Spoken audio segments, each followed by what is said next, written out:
मैं तो चुनाव लड़ूंगा, मैं तो स्वीकार करता हूं उनके चैलेंज को। मैं तो चुनाव लड़ूंगा, मैं पार्टी से टिकट की मांग कर रहा हूं और मुझे पूर्ण उम्मीद है कि पार्टी मुझे यहां से अपना प्रत्याशी बनाएगी। अक्सर देखा गया जी, पूर्व पंचायत मंत्री देवेंद्र सिंह बबली आपके ऊपर निशाना साधते हुए नजर आते हैं, क्या कहेंगे इसको? देखिए, मैं इस स्वभाव का आदमी हूं कि किसी व्यक्ति पे कटाक्ष करना, किसी व्यक्ति की बात का मोड़ करके उसी भाषा में जवाब देना, मैं उसका पक्षधर नहीं हूं। मैं हमेशा कहता हूं, अभी पीछे आप लोगों के माध्यम से मैंने कहा भी था कि कोई भी पॉलिटिकल पर्सन है उसको अपने जितना उसका कद है राजनीति में, समाज में, उस कद को देख करके बात करनी चाहिए। ऐसा नहीं करना चाहिए कि हम एक दूसरे को गालियां देनी शुरू कर दें। ये क्या तरीका है? मैंने तो किसी का कुछ नहीं बिगाड़ा और देवेंद्र बबली जी को अपनी टिकट छोड़ करके दी, और तब तो टिकट मेरे हाथ में थी, मेरे ही साइन होने थे, मैंने ही उनको दी टिकट। दुष्यंत जी को मनाया कि मैं चुनाव इसलिए नहीं लड़ रहा कि दुष्यंत जी खुद चुनाव लड़ रहे हैं, उनकी मदर लड़ रही है, पिताजी उनके जेल में है।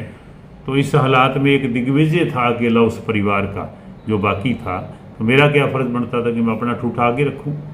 मैंने मन बनाया कि मुझे चुनाव नहीं लड़ना चाहिए और मैं जाकर के लोगों में जाऊं, पार्टी को प्रमोट करने का काम करूं, 10 वोट मांगूं लोगों से। और तब जाकर के बबली जी ने कई बार मुझे ये बात कही थी कि मुझे अगर हो सके तो टिकट। तो मैंने कहा भी ये तो वक्त बताएगा, वो वक्त आ गया तो टिकट वही मेरे हाथों से उनको दी गई।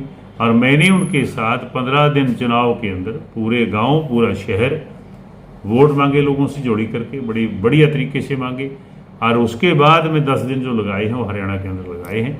मेरा ख्याल है उनको तो कुछ कहने नहीं चाहिए ऐसा। जी, प्रेस कॉन्फ्रेंस के अंदर अक्सर देवेंद्र सिंह बबली दिखाई देते हैं कि आपके ऊपर कहते हैं कि आप चुनाव लड़ें, आए मैदान में।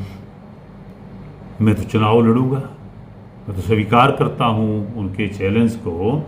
मैं तो चुनाव लड़ूंगा, मैं पार्टी से टिकट की मांग कर रहा हूं और मुझे पूर्ण उम्मीद है कि पार्टी मुझे यहां से अपना प्रत्याशी बनाएगी और चुनाव भी लड़ूंगा। लेकिन मैं कोई देवेंद्र सिंह बबली के खिलाफ नहीं लड़ूंगा, तो मैं जनता के पास जाऊंगा जोड़ी लेकर के कि वो मुझे यहाँ से नुमाइंदा बनाने का काम करे। मैं किसी की बात का इस तरीके से जवाब दूं, ऐसा ना तो कोई नज़रिया है ना कोई स्वभाव है। मैं तो ये मानता हूं कि अपना काम करें, अपने लिए टिकट मांगें, अपनी राजनीति करें, लेकिन दूसरे को गालियां देने का क्या मतलब? और गालियां देना क्या हमारे लेवल के आदमी का काम होता है? हमारा काम तो ये है कि हम अपने स्वभाव में भी कुछ शालीनता लेकर के आएं।